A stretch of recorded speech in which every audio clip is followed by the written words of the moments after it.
I did get some good advice pretty early in my career, which was never say no to a coffee. And I've never said no to a coffee, and I've always got something out of it. And I hope have been able to give something back. And I heard from other people speaking on your podcast about the importance of sponsors and mentors and guides. And I 100% agree with that. But I would also say, make sure you are a sponsor and a mentor and a guide, and that you are intentionally, trying to help people and connect with people in that way.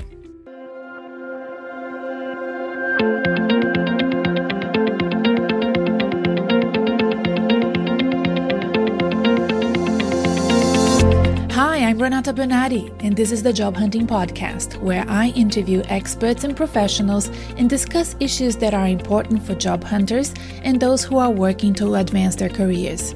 So make sure that you subscribe and follow, and let's dive right in.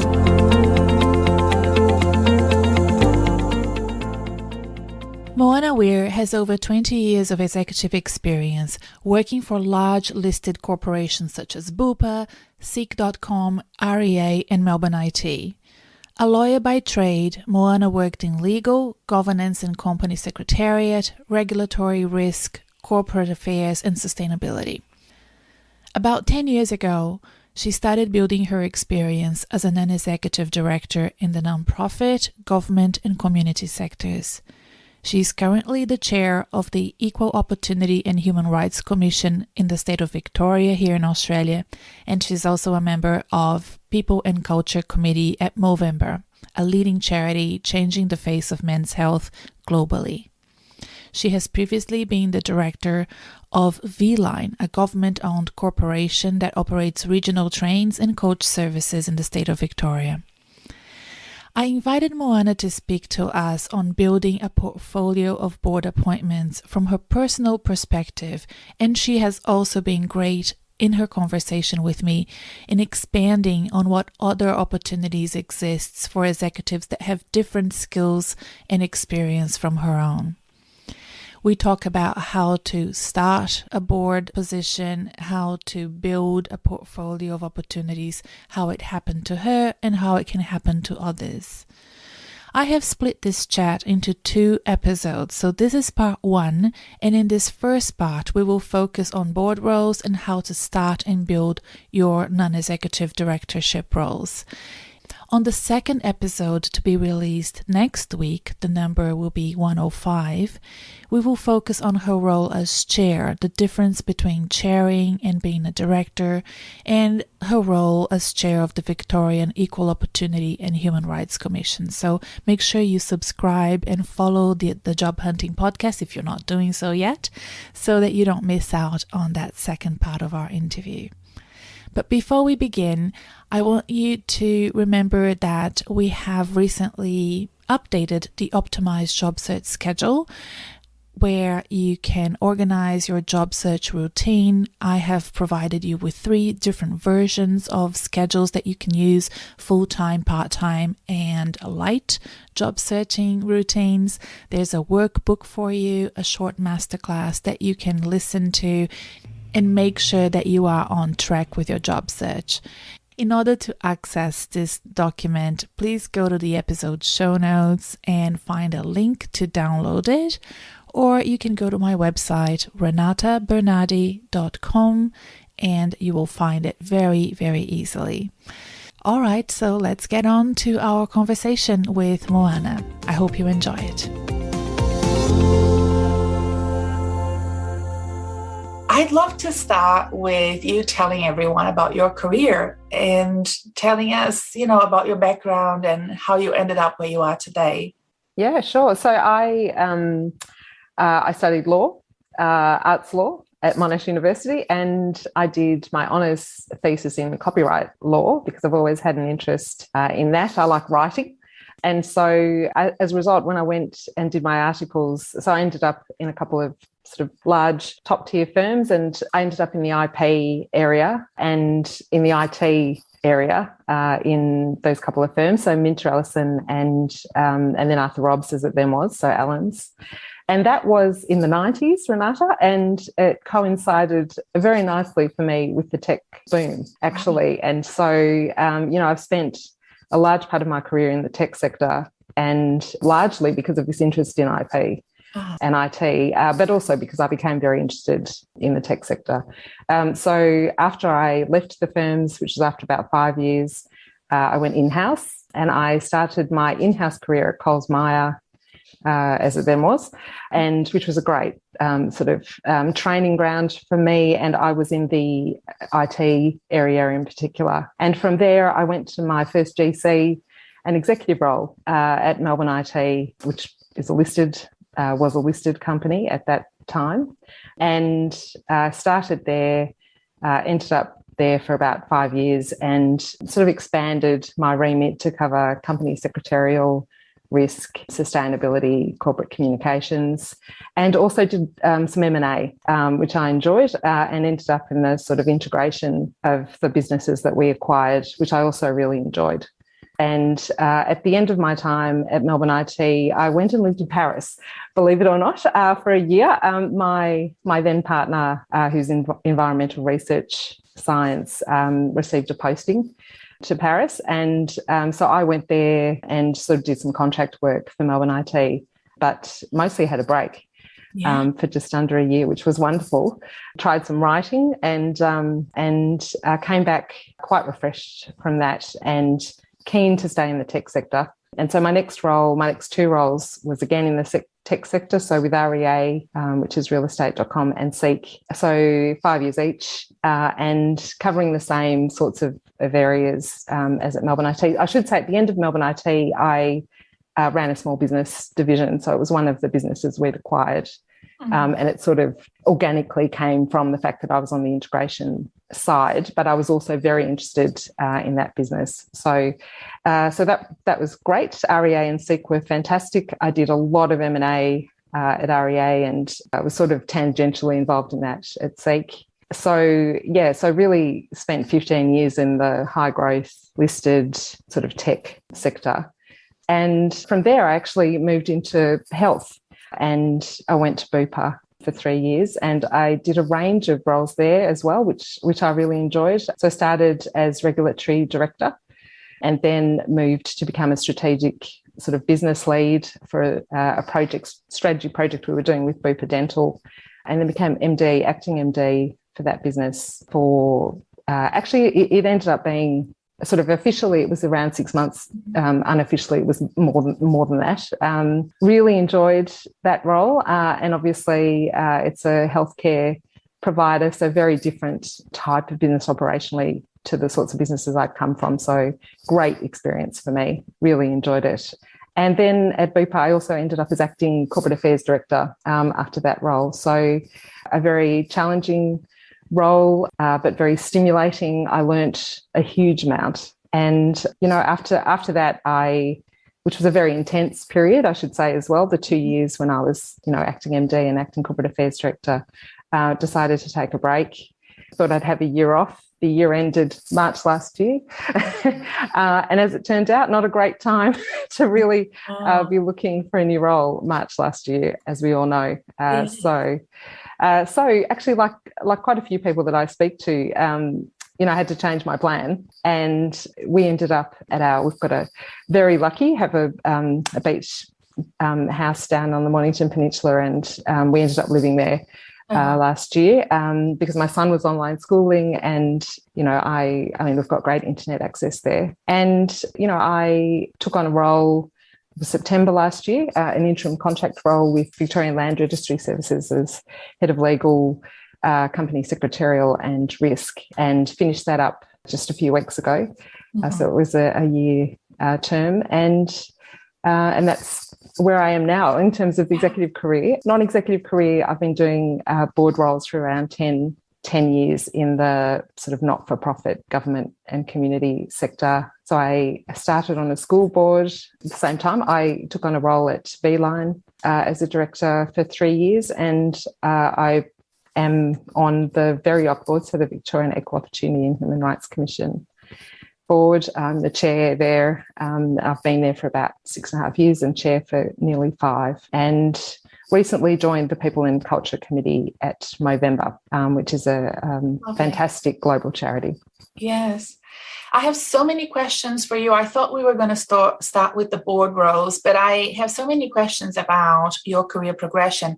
As you were telling us the story, I identified some opportunities that were very much not what I had thought for you, like the corporate affairs role and you running the business at Ria Group.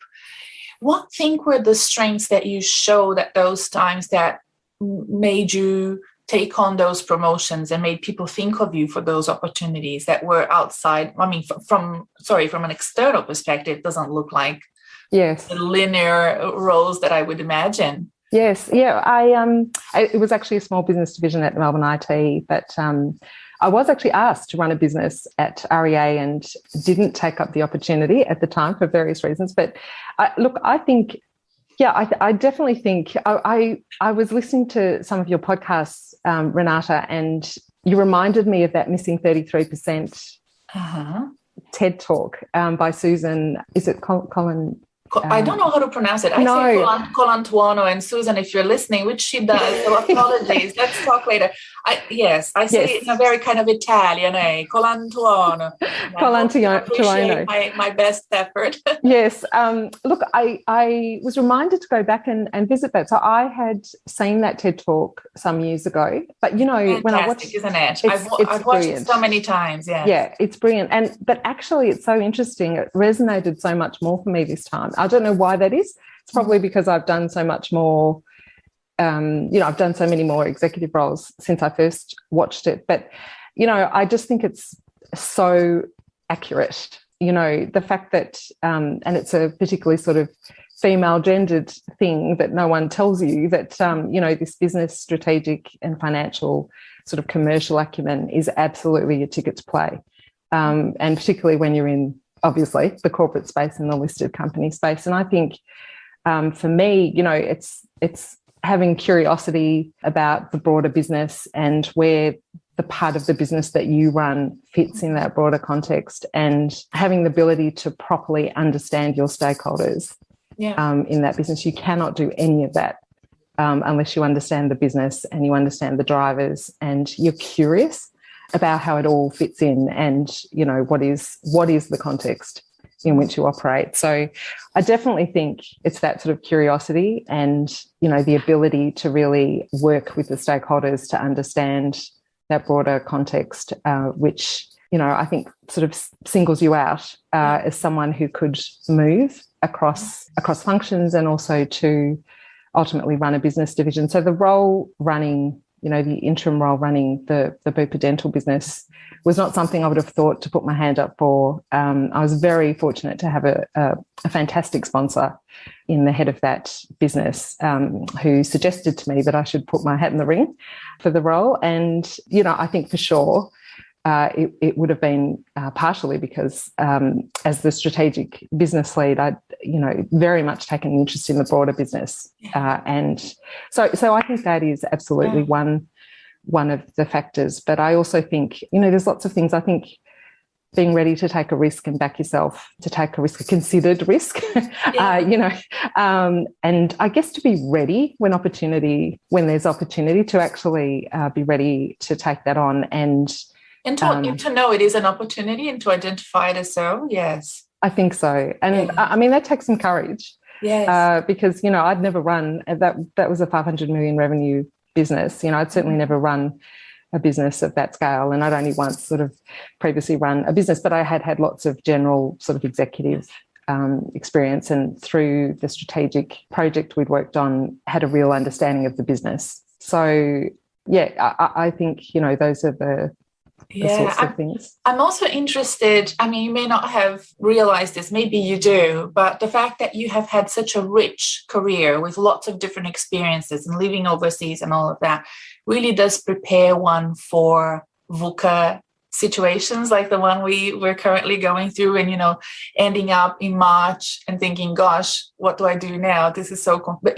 because you were used to the complexity of looking for work or of moving from job to job, and you've done that very well. I'm sure there were bumps along the way, but, I can see how the career progression has happened for you in a very positive way. I love the fact that you took breaks. Can you tell us why you made those decisions, and was it difficult for you? Was there a little bit of an anxiety behind, oh my God, should I not? Is this going to derail my career? Because especially, everybody feels like that, but especially women, they take that really sort of seriously. Tell me how you made those decisions in France and then, in 2019. Yeah, so with the opportunity to live in Paris, so that was, my then partner had this opportunity to go and do some work in Paris at a climate research institute, which of course we were both thrilled by the prospect of that. I did contemplate potentially working for Melbourne IT. We had some overseas offices at that stage through the acquisitions we'd done. And I did have some conversations with them about doing that, but I decided in the end just to take the break, and I did do a bit of contract work for Melbourne IT during that time, but I just felt, that had been my first executive role. I had really thrown myself into that, sort of body and soul, Renata, and, I was actually quite tired, and I just thought, this is an opportunity to live in France, actually to try and learn French, to write, which was something I'd always sort of aspired to have an opportunity to do. And I just could tell I needed a break.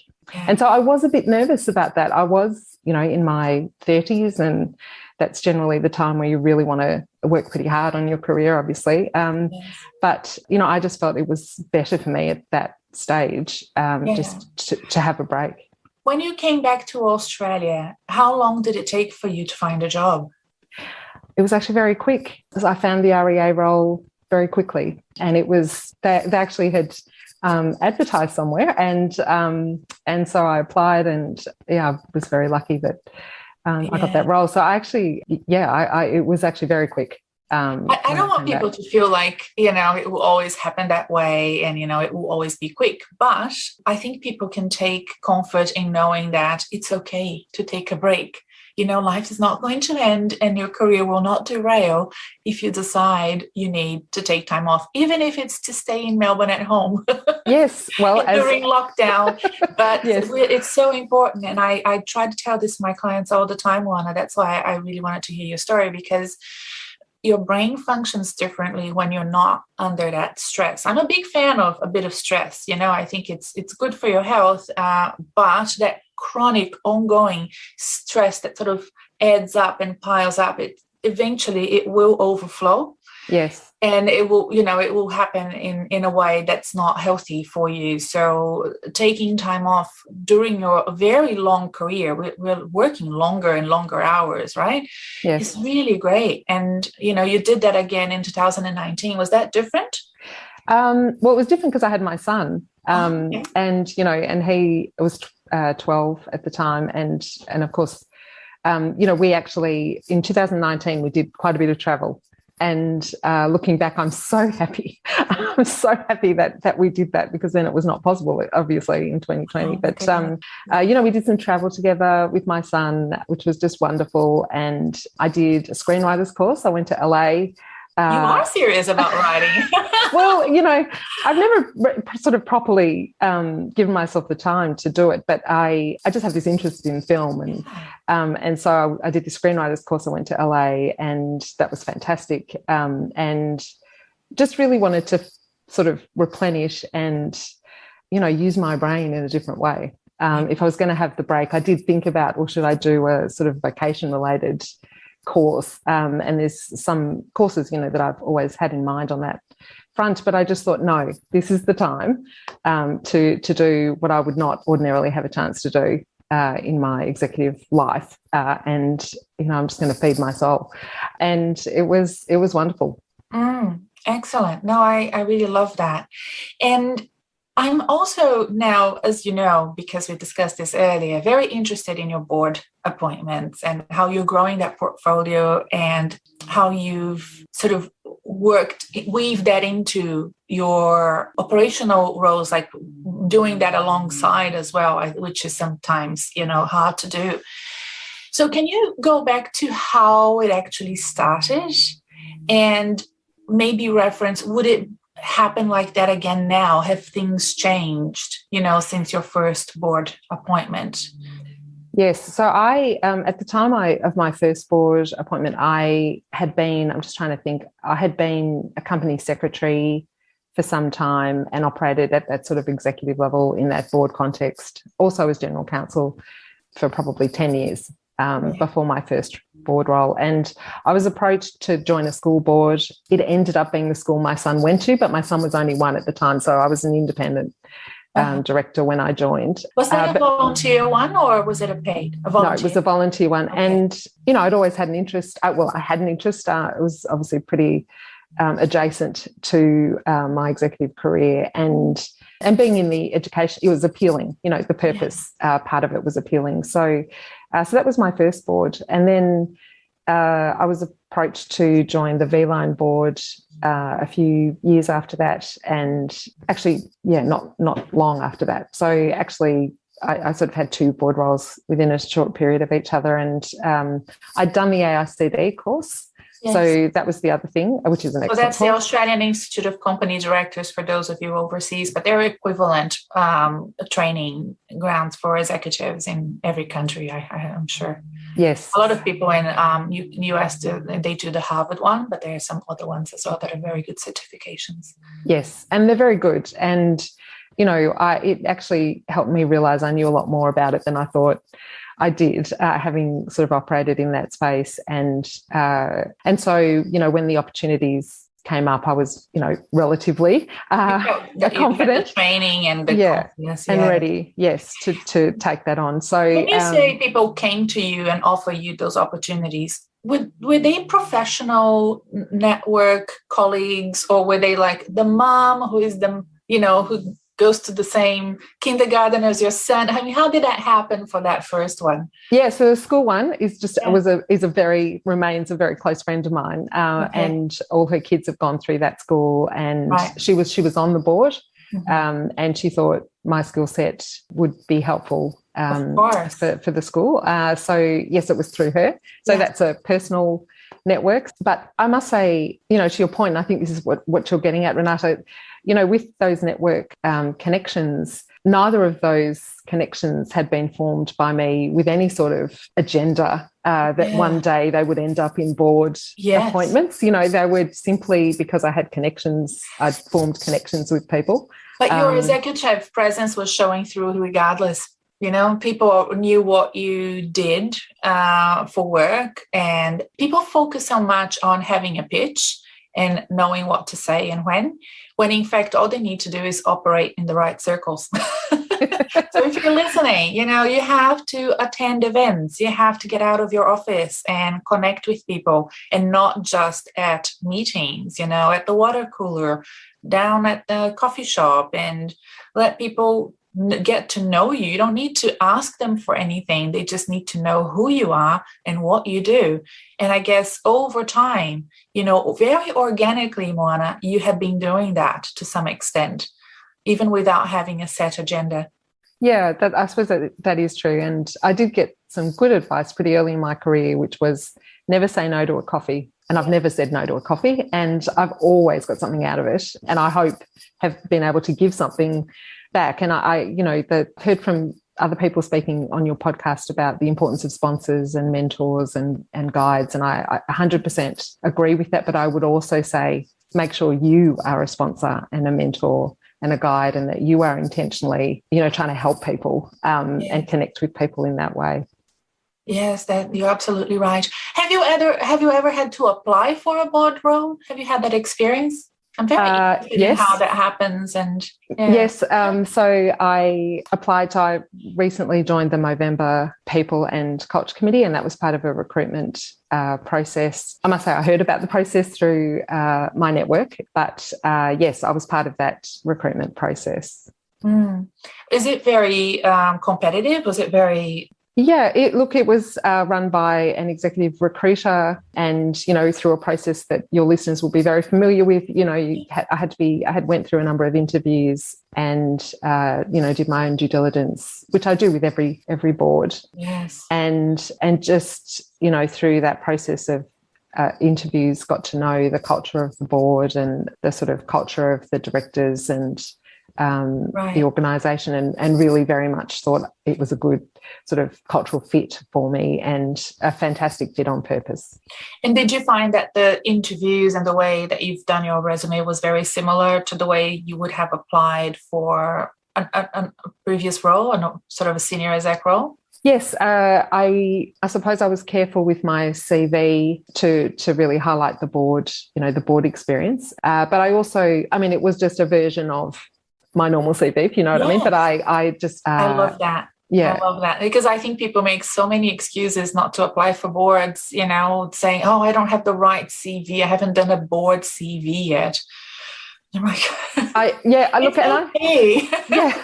and I'm sure there's fantastic board CVs, but I think if you just look at it in the way you'd look at it in applying for any role, and just think, well, what are the key things that I want the person reading this to focus on in respect of this role, and just look at it that way. That's how I approach it. I love that you did the due diligence, and I think it's important for every professional to do that before accepting an offer and through that recruitment and selection process. It's so important to read the financials, to know what you're walking into. It doesn't have to be a board role, any role. Yes. You're interviewing them in the same way that they're interviewing you. Yes. So I think when you sign on the dotted line, it's because you know who and what is hiring you, right? Absolutely. Well done. And what is your usual process of doing a due diligence? You're a lawyer, so you probably do a much more thorough one than I would, but I'm very thorough, I must say. I have always been. So look, I read what's available on the website of the organisation. I read annual reports. Mm-hmm. I read them quite carefully, actually. So for the financials, but also, I always read the director's report very carefully, and I look for, how they're executing on the strategy, and I particularly look for sort of culture, what I think about culture, and then I speak to a lot of people. So I try and speak to people within the organisation, of course, but then also try and speak to people who perhaps had been at the organisation and then left the organisation. That's a good way to learn about the culture and the strategy. And I suppose I really just try and interrogate the external information to understand if that's reflected on the inside. I'm dying to ask you about what it is to be a chair and what sort of the difference, but I think I'm jumping up a step a bit. First of all, I'd love to ask you about being a director, especially because you have been a director while still being in an operational role. And that rowing and steering, the two levers that you have to switch on and off. And I have seen board members not able to switch off the rowing lever, if you know what I mean. Like yes. They want to be embedded, they want to get their hands dirty in the operational matters at time. Yes. Not really, they don't know where that line is. And I wonder if you experienced that, or were you always very aware of the difference between the two roles? Can you explain maybe to the listeners what the difference is? Yeah, well, look, I had, the great fortune of having been in boards for 10 years before I went on a board on the other side of the table, because in my professional life, I was a company secretary have been a company secretary and general counsel. So that's a great advantage. So, I've actually been in the boardroom at the board table and able to observe what I think, to be very high performance as a director, and have been able to watch and learn from some really great directors over the organisations that I've been in. So that's a huge advantage. And for me also, it was an opportunity to really understand in action how you operate differently as a director, and how your oversight role is very different. So different to your operational sort of management role. And so when I went into boards, I had the opportunity to observe this putting it into practice, of course, is a different thing, and it is a big adjustment, and you really have to switch your mindset from really thinking, well, I own this and I'm driving this, and I'm responsible for this, to thinking, okay, I'm here in a governance oversight role. How can I effectively and appropriately challenge, but also, coach and sort of help the management team to achieve the business objectives? And so really that's through questioning, and that's through, offering insights from outside the organisation, because that's the benefit that you bring in being, an independent director or a non-executive director. Yeah. So, it's a very different role. Yes, it is. And you're right that the company secretary opportunities gave you not only the insight, but also the ticket. And I'm really, really interested to hear from you, observing others join boards. What are the other common avenues to being an executive director? Because not everybody listening will have that experience. Yes. And I'm super keen to hear from you. Who else is joining boards these days? Yeah, so look, I think as your listeners will know, I mean, there's the kind of more traditional skill sets that boards look for, and obviously, legal, accounting, those are the more sort of traditional areas where there is likely to be representation. However, I think the importance of the remuneration committee, it's very much a factor in the Australian context, and I'm sure overseas boards as well. And, I think this real interest in ESG and CSR, and depending on the nature of the business and the nature of the board, I think there are avenues in. So because boards are so focused on returns and, risk management in those sorts of areas. So I think also my observation is many boards are looking for sort of digital marketing or just that digital skill set. So there's quite a lot of areas, I think, where your professional experience may be of value. But I do think if you're looking to sort of target particular organisations or sectors, I do think you have to be quite realistic about and strategic about where you would add most value in terms of really focusing on particular sectors or organisations where boards may be looking for your skill set. Yes. I have clients that believe that they need to be at the C level before they join a board. Is that still a good reason or no? I mean, I'm very sort of in two minds about this. I'm not really sure if that's the case. What do you think?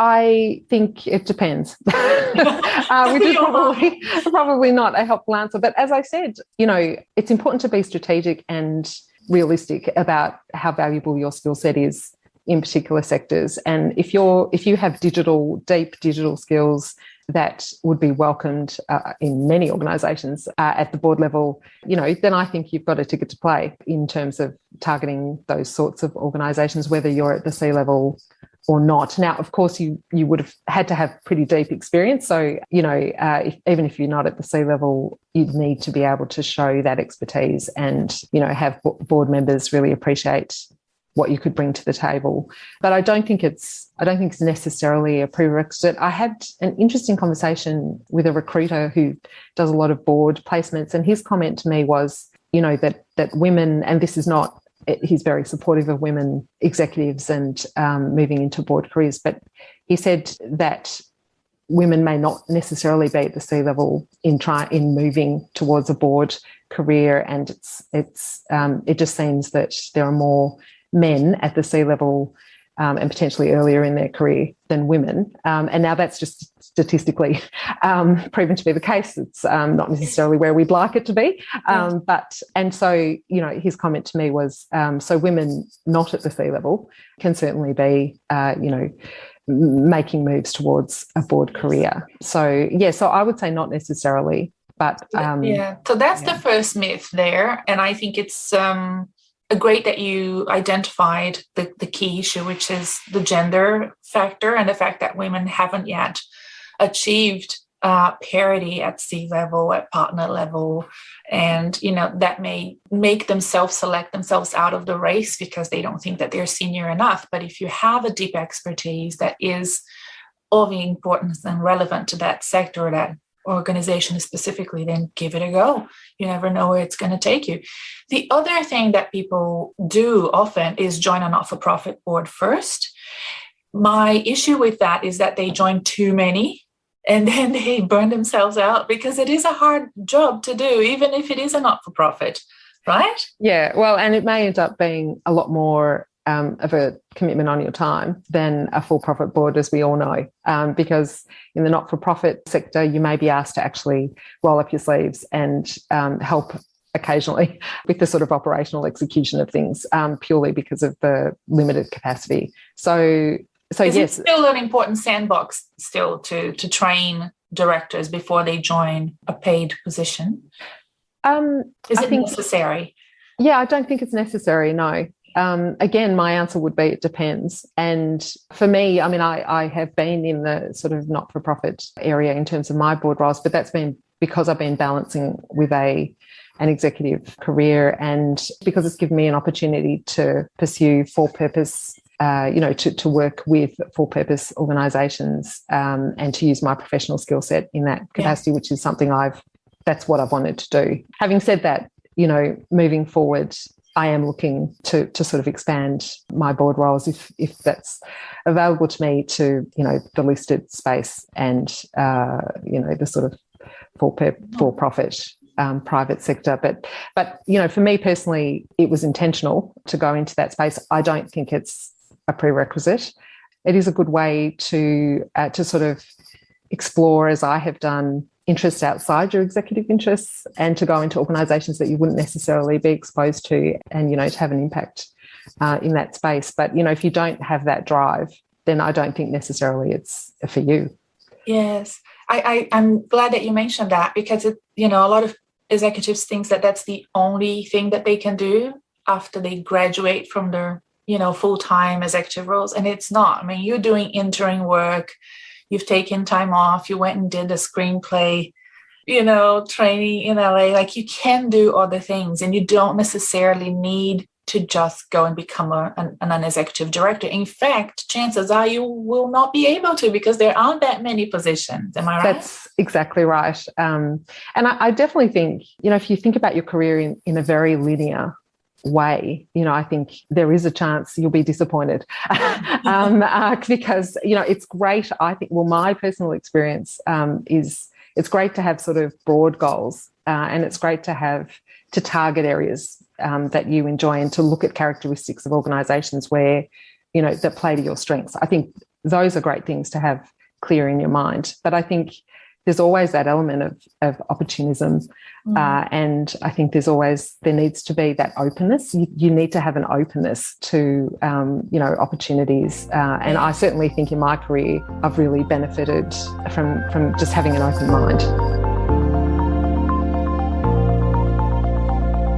If you're enjoying this conversation so far, you will really enjoy part 2. So make sure that you subscribe, follow, and watch out for episode 105, when Moana and I will be discussing her role as chair of the Equal Opportunity and Human Rights Commission. See you then. Bye.